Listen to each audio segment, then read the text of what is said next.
That one of the constant themes is sort of the idea of New York in a way, and the idea that there's this kind of realm of the winners that, you know, that your characters always have a fraught relationship towards.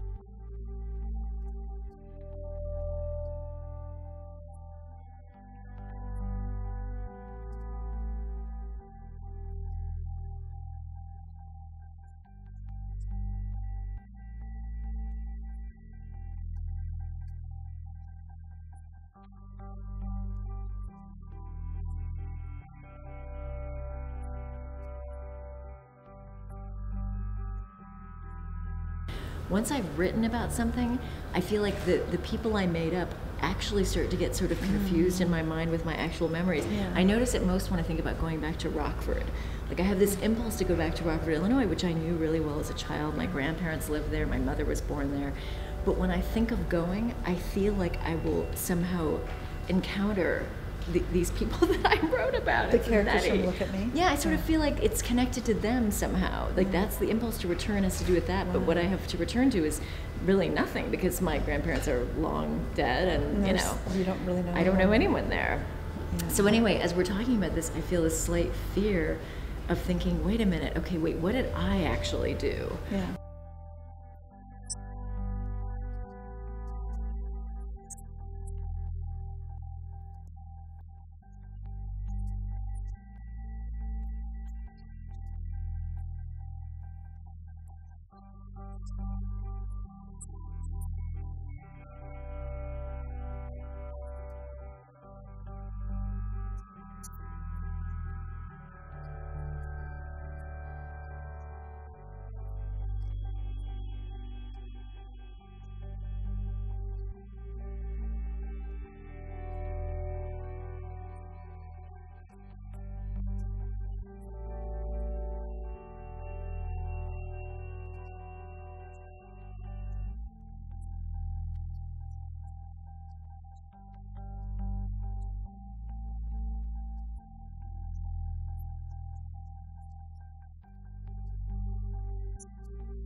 At the point that you decided that the next character you were going to write about was this music producer, was that the point at which it started to seem like it was really going to be about music or the music industry, or did that emerge? I think at that point, yes, Yeah. because even just to write that story, that chapter, I had to actually do a fair amount of research because it turns out that, you know, Bennie is very neurotic in various ways and having a hard time. And one of the he's in the middle of a divorce and having trouble connecting to his son, but he's also in a state of rage over the state of the music industry, and actually not just the fact that everyone's losing money, but more the sound. He's very upset by digital sound. He thinks it's terrible. But in fact, I did not really understand the difference between digital and analog.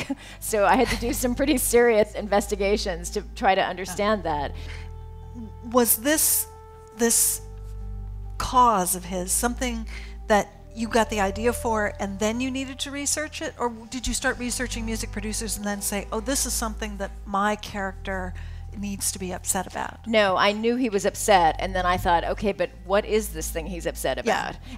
And actually I should say that I know where I got that idea too. Years and years ago, Neil Young wrote this diatribe against digitization, which was reprinted in Harper's. I'm not sure where it appeared in the first place.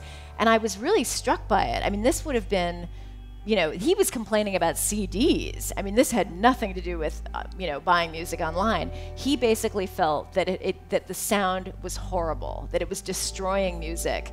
And I remember he concluded by saying something like, you know, we'll get through this, but let's just see how much damage it does. And the idea that a musician would feel that way about a technology that I had always thought was supposed to be so fantastic, like the sound is so clear, it's so clean. And he was basically saying that's exactly what's horrible about it. That's not how music sounds. So I guess that idea had also lodged in my head. And so when I got to Bennie, who was just this sort of bundle of worry and anger, and you know, it just seemed clear that he was mad about the same thing that Neil Young was mad about. But now it was time to find out what exactly that was.